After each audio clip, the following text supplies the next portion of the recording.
রামাবার স্তূপ।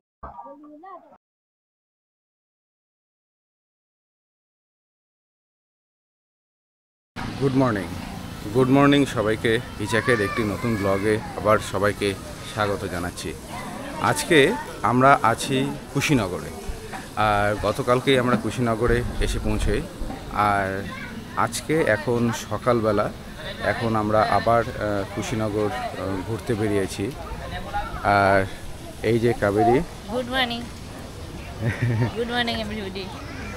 আমরা দুজনে আজকে সকালে বেরিয়ে পড়েছি।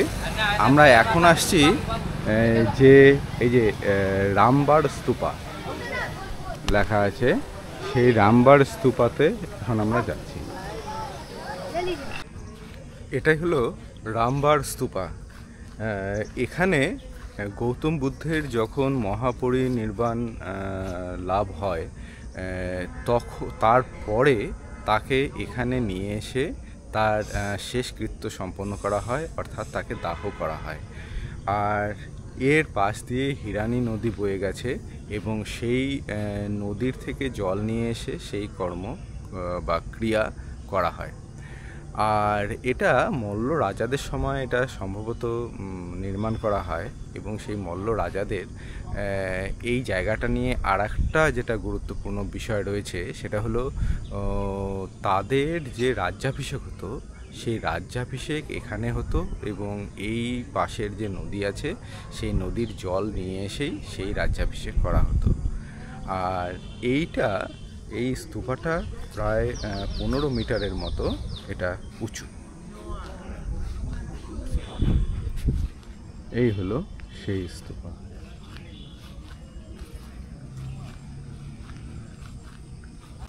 খুবই সুন্দর এই জায়গাটা। সকালবেলা তো আরও এটার গুরুত্ব বেড়ে গেছে। আর এই যে এখানে স্তূপের গায়ের মধ্যে পদ্ম ফুল দিয়ে শ্রদ্ধা জানায় এবং সামনে প্রদীপ জ্বালিয়ে শ্রদ্ধা জানায়। এই যে সেই স্তূপা। এই যে এখানে সেই পুরানা যে স্থাপত্য, তার কিছু নিদর্শন রয়েছে। এখানেও কিছু ছোট ছোট স্তূপা রয়েছে এবং একটি সরোবর বা পুকুর রয়েছে। ওই মাঝখানে একটা জায়গা দেখা যাচ্ছে যেখানে কিছু ফুল দেওয়া আছে। এমনও হতে পারে যে সেই মাঝখানের যে জায়গাটা, সেই জায়গাটাতে তার শেষকৃত্য সম্পন্ন করা হয়। আর এখানে ধর্মাচরণ হচ্ছে, মন্ত্রপাঠ হচ্ছে।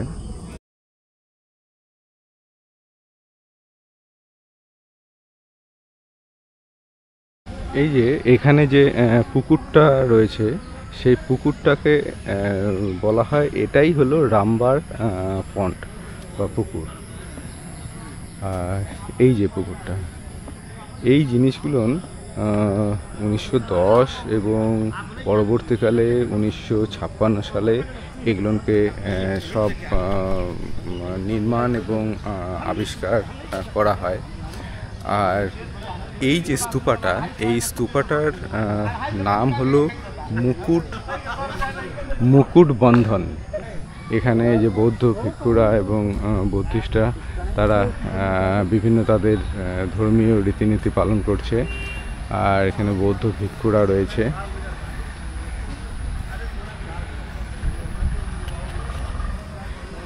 এই যে এইটাকে বলা হয় মুকুট বন্ধন মানে এটার ওদের নাম আর কি। আর এই যে এইটাই হলো রামবার পন্ড, মানে যে পুকুরটা যে আছে, এটাকে বলা হয়, মানে এটার নাম হলো রামবার, মানে রামাবার ওরকমও বলা হয়। একজনের উচ্চারণ এক এক রকম হবে। যে রামাবার স্তূপা থেকে আমরা বের হয়ে আসলাম। এই রামাবার স্তূপার ঠিক পাশেই, বলতে গেলে তার পরের যে পার্টটাই হলো একই সাথে লাগানো প্রায়, সেটা হলো সেই ঘাটটা। সেই যে আমরা গেলাম, ওই যে বুদ্ধা ঘাট, সেই ঘাটটা হলো তার পাশেই। আর তার থেকে অল্প একটু আগায় এসেই আমরা যে এই যে রুম মানে হোটেলটাতে আছি, রেডিসন, এই যে এই হোটেলটাতে আছি আমরা। আর সেটাকে ক্রস করে এখন আমরা আবার যে গতকালকে আমরা যেটাতে গেছিলাম, মহাপরিনির্বাণা যে স্তূপাটা আছে সেই জায়গাটাতে এখন আমরা যাব। এই যে এটা হলো থাই টেম্পল, এটা হলো থাই টেম্পল। এরকম একের পর এক এখানে এক একটা কান্ট্রির থেকে এক একটা দেশ, তারা যেটা বৌদ্ধিস্ট দেশ বা যেখানে বৌদ্ধিস্টরা আছেন, তারা এক একটা মন্দির মানে স্তূপা বা মন্দির সেটা তৈরি করেছে এখানে।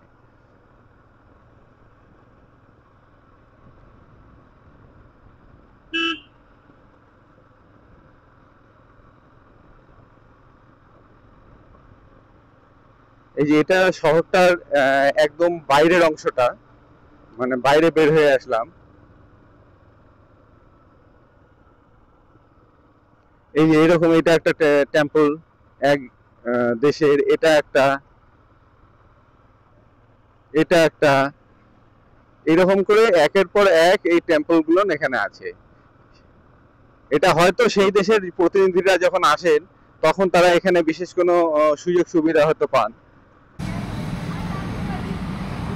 এই যে মাথা কৌর টেম্পল।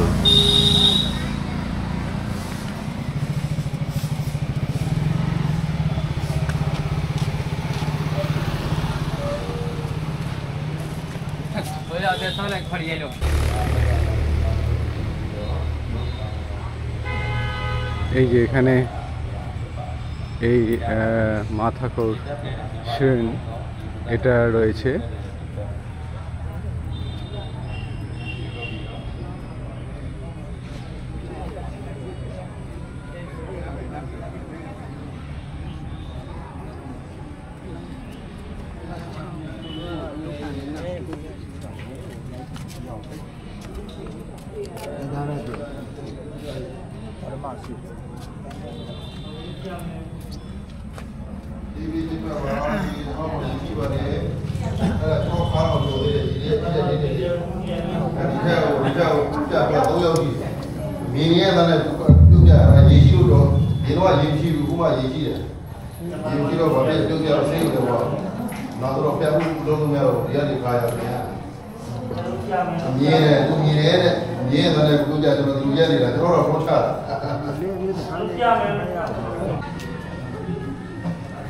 এখানে যে বুদ্ধ মূর্তিটা আছে সেটা 10ম শতকে তৈরি। এটা 3.05 মিটার উঁচু পুরোটা। আর এটা নীল রঙের পাথর দিয়ে তৈরি। আর এর পরবর্তীকালে এর উপর সোনা মানে গোল্ডেন যে প্রলেপটা সেটা দেওয়া হয়। আর এই মূর্তিটার উপরে মানে যে গাছের তলায় ধ্যানরত বুদ্ধ, এবং এখানে এই বুদ্ধ ভূমি স্পর্শ মুদ্রায় আছেন। মানে এনার ডান হাতটা গেলে দেখা যাবে যে সেটা ভূমি স্পর্শ করে আছে। এটা ভূমি স্পর্শ মুদ্রা।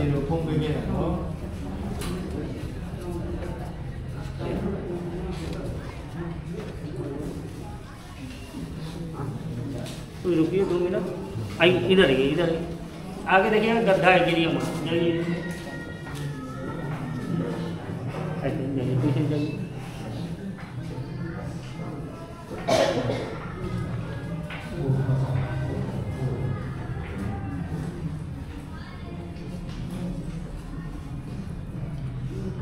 नहीं बढ़िया, हेलमेट बाहर रखना चाहिए ना इधर दो हाथ में।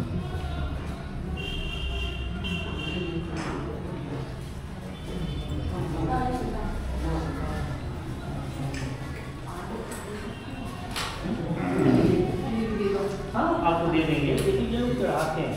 अगर आपको चाहिए तो भाई अगर आपका हाँ वो सब आगे का पानी जैसे भगवान यहाँ पे लास्ट पानी पिया एक्टिविटीज का मन होता है लेके जाता है।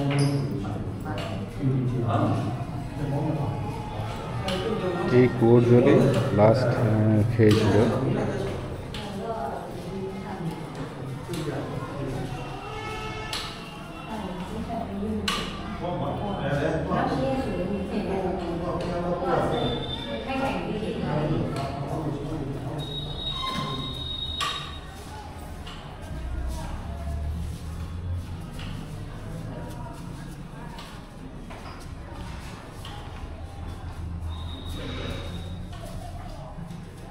저 워러지가요.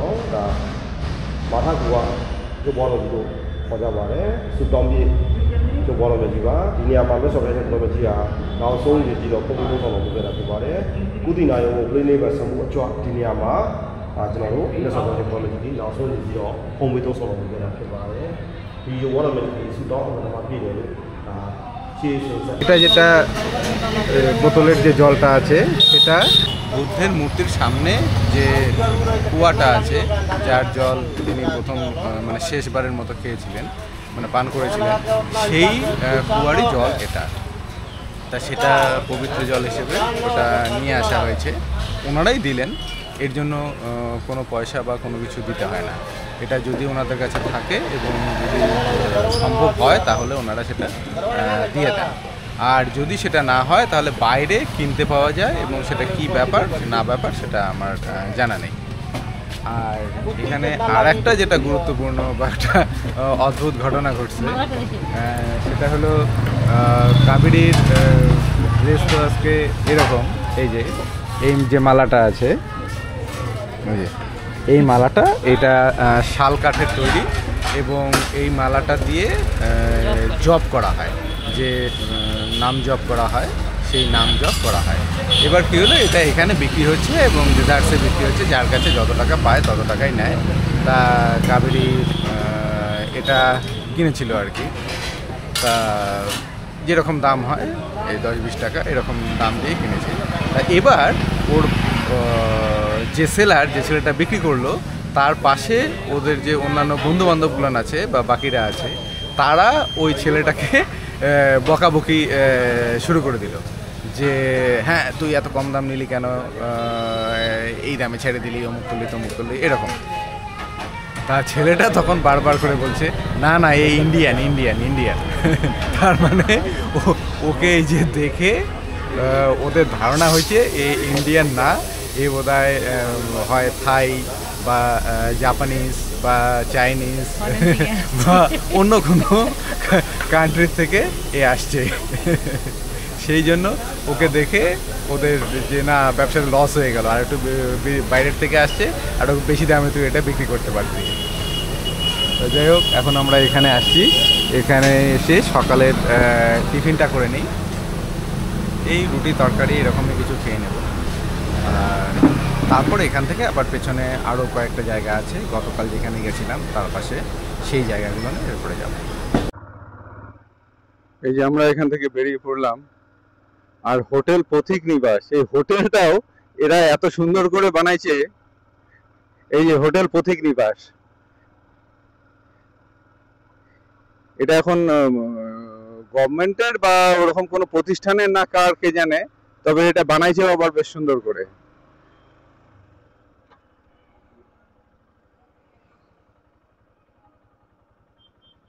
এই যে এটাই হলো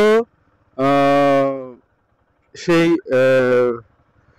পরিনির্বাণা স্তূপ যেটা আছে সেটা।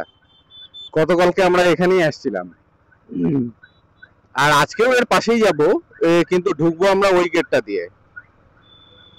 এই গেটটা না দিয়ে না ঢুকে আমরা এই গেটটা দিয়ে ঢুকবো। এই যে ডান দিকের যে গেটটা আছে সেই গেটটা দিয়ে ঢুকবো।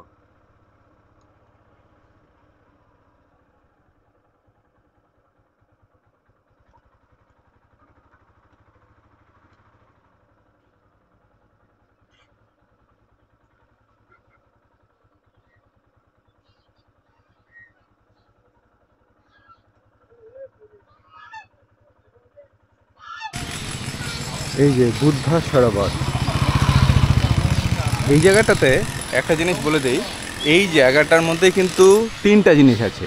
এই যে বুদ্ধ সরোবর, ঠিক এর সামনেই এই যে এই থাই টেম্পল মানে এই স্তূপাটা, আর এর এই দিক দিয়ে সোজা চলে গেল ওই মহাপরিনির্মাণা যে মন্দিরটা, সেটা।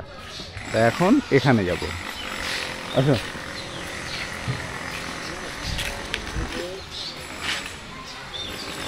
যাও যাও।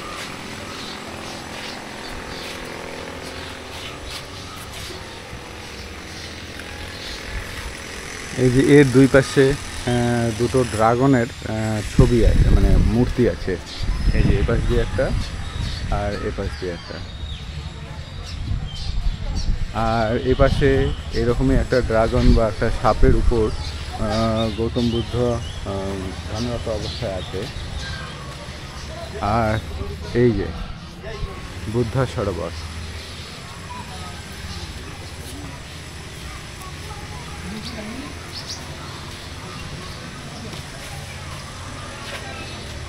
এই যে এখানে এরকম বুদ্ধার মূর্তি রয়েছে।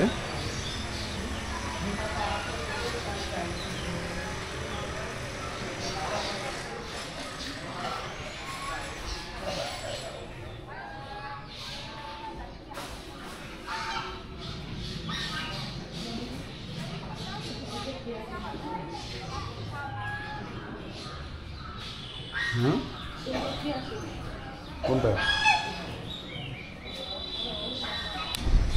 এটা পুরোটা একটা সরোবর বা পুকুর একটা, আর এর ঠিক মাঝখানে এই মন্দিরটা বানানো আছে, বুদ্ধের স্ট্যাচুটা।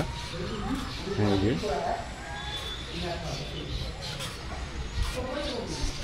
আর এই যে এখানে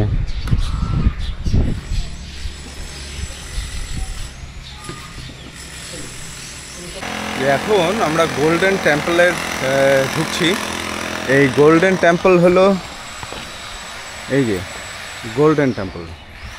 এই গোল্ডেন টেম্পল জাপানি দের দ্বারা তৈরি। এই টেম্পলটা এখন দেখে আসি একটু। দেখতে দারুণ লাগছে, তার মধ্যে সকালের যে সূর্যের আলো এখানে পড়েছে না, তার ফলে আরও চকচক চকচক করছে সমস্ত কিছু। এখানে জুতোটা রেখে দিলাম। এই যে এই গোল্ডেন টেম্পলের চারদিকে 108টা বৌদ্ধ ভিক্ষুর স্ট্যাচু রয়েছে। এই যে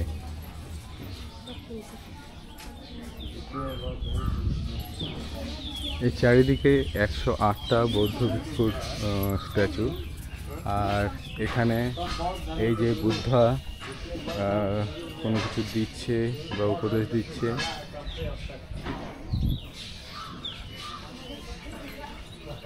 আর এখানে এক একটা দিনের মূর্তি রয়েছে, হয়তো সেই এক এক দিনে এক এক ধ্যান বা এক এক জিনিস করতে হয়। যেমন এটা হলো স্যাটারডে,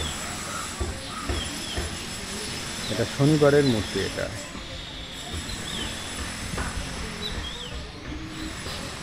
এটা হলো থার্সডে।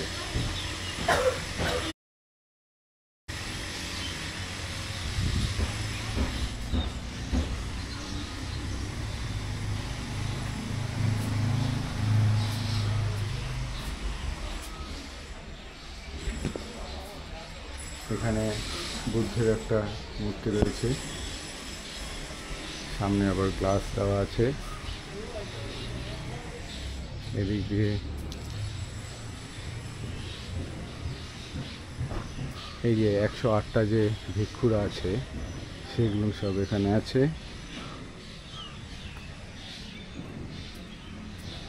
আর এই যে এটা হলো ওয়েডনেসডে, বুধবার।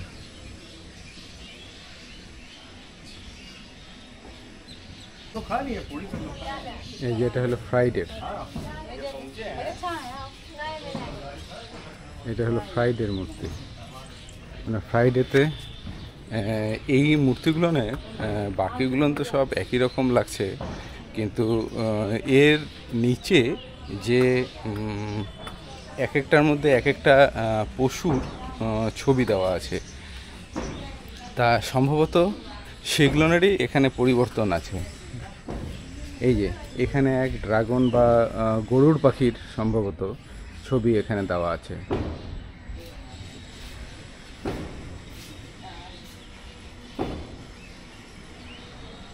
এই যে এখানে মন্ডে সোমবারের মূর্তি এটা। এই যে এখানে বাঘের মূর্তি রয়েছে শেষে।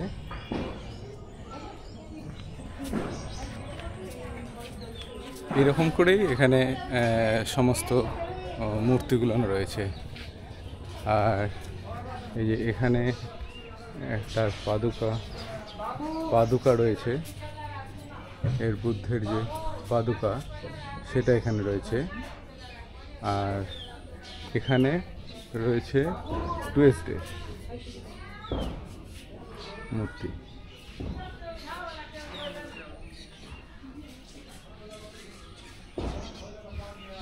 আর এই যে এখানে প্রথমে রয়েছে গৌতম বুদ্ধ, তিনি সামনে সবার সামনে রয়েছেন তিনি। আর তার পেছনে 108 বৌদ্ধ ভিক্ষু। এই যে প্রথমে রয়েছেন গৌতম বুদ্ধ, তিনি বেরিয়েছেন। আর ঠিক তার পেছনে এই যে 108 যে বৌদ্ধ ভিক্ষুরা আছে তারা এখানে বেরিয়েছে। এখানে কিন্তু তাদের প্রত্যেকের কিন্তু এখানে নাম পর্যন্ত দেওয়া আছে। এই যে তাদের বুকে প্রত্যেকের কিন্তু নাম পর্যন্ত দেওয়া আছে, যে এই যে বৌদ্ধ ভিক্ষু 108 জন বেরিয়েছিলেন তাদের নাম। এই যে প্রত্যেকের কিন্তু নাম এখানে আছে। এই যে প্রত্যেকের 108 জনেরই নাম এখানে আছে। তা এটা বেশ একটা ঐতিহাসিক নিদর্শন বা ঐতিহাসিক একটা তথ্য এখানে কিন্তু আছে। যাই হোক, এটা দেখা মোটামুটি হয়ে গেল। এই যে এই গোল্ডেন টেম্পলের পাশেই বা পেছনেই রয়েছে বার্মিজ টেম্পল।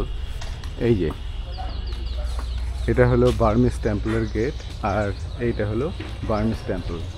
এর ভেতরে এখনও গেট বন্ধ রয়েছে, সেই জন্য আর গেলাম না। আর এখানে এই যে 5 জন যে বৌদ্ধ ভিক্ষু যাদের কে সম্ভবত প্রথম তিনি দীক্ষা দিয়েছিলেন, এই সেই চত্বর। ওই যে এই কোণার যে গেটটা রয়েছে ওই দিক দিয়েই যেতে হয় সেই মহাপরিনির্বাণার যে টেম্পলটা আছে সেখানে। মানে এই চত্বরটাতে আসলে একসাথে এই একটা হলো পন্ড সরোবর, একটা হলো গোল্ডেন টেম্পল, ওই দিক থেকে আর একটা টেম্পল, আর এই দিক থেকে মহাপরিনির্বাণা যে স্তূপা আছে সেটা, একসাথে এরকম 4টা জিনিস এখান থেকে কিন্তু দেখতে পাওয়া যাবে। মোটামুটি এটা হয়ে গেল। এখন এখান থেকে আমরা বেরিয়ে যাব। আর কাবেরী এই যে এখানে বসে আছে।